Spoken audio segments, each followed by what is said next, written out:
Filmmakers, welcome to another week's video with your favourite Raindance duo, Kat and Dushan.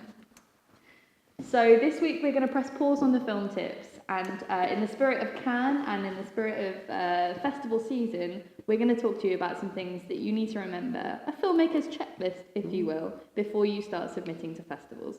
Okay, so step one kind of goes without saying, but you need to set up your profile on film submission platforms. So whether that's through Film Freeway or Without a Box, which we use here, both of those, or whether it's just through Vimeo, make sure you have those set up, ready to go. Yeah, it's really important. It might sound like you don't want to do it right now, but you should take at least 1 or 2 days to start setting up, all of your profiles on all of your social media, because it's going to be helpful.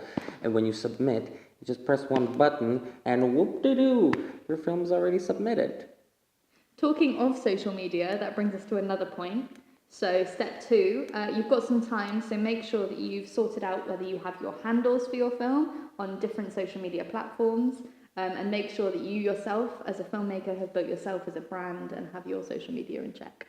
Yeah, Kat and me just recently spoke to a very dear friend of ours who is trying to find funding for their film, and we realized that our friend doesn't have a presence on social media really as a filmmaker. So our first advice to her before we embarked on this journey was to actually start creating her profile. Thirdly, make sure you know the festival that you're submitting to. So check out each of their programs and see how and whether your film would fit in. Even if it's just a quick Google, it will save you a lot of money in the long run. And also make sure that you've read the rules and regulations, because that is a pain. If you haven't read those and you start submitting your films, it's just a waste of money. Yeah, exactly. And Kat made these cheesecake brownies, and she made sure that each piece could fit perfectly into my mouth. It's a lot of care that goes in. Good. Really good. Do you want to say the next point? So, number 4, make your press kit. A strong press kit can make your film look much more professional and, more importantly, marketable. Yeah, exactly. And if you've done extensive market research, then you will definitely know what your film needs in order to be picked up by distributors or people who want to sell it or buy it. Like, for example, we did a lot of extensive research, again, on what would make you guys click on this video. And it's definitely me eating a lot of cakes until I possibly vomit. So another thing that leads on from press kit is to make sure that you select stills that really suit your film and sell your film.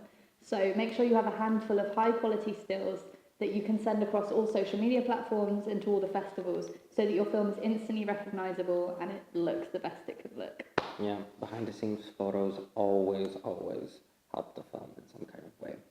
You have to ask yourself the most important question when considering this next point. Do you have the papers? Not yet. Did you make sure you have all the paperwork that you need? So when you're shooting your film... I see the connection. Yeah. So when you're shooting your film, make sure that your producer is, signing all the contracts and the location forms and everything, also music rights.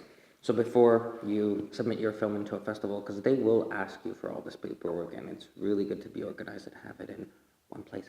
Lastly, make sure that your contact details are professional, they are correct on every platform, and that you are easily reachable. So you need to, if any problems come up with your submission, if they can't contact you, or if you've supplied the wrong details, they're not going to chase you for that information, they just won't pick your film. So make sure all of that is done and that you are easily recognizable on all of your emails. Is that why your email is crazycatlady@ilovecats.com? Exactly why, and it's worked thus far.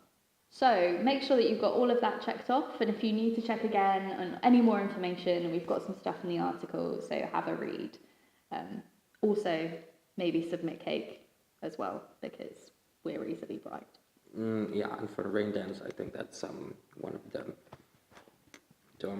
the things you have to do in order to submit and enter. It's like sending cake. It's right down there on the rules and regs.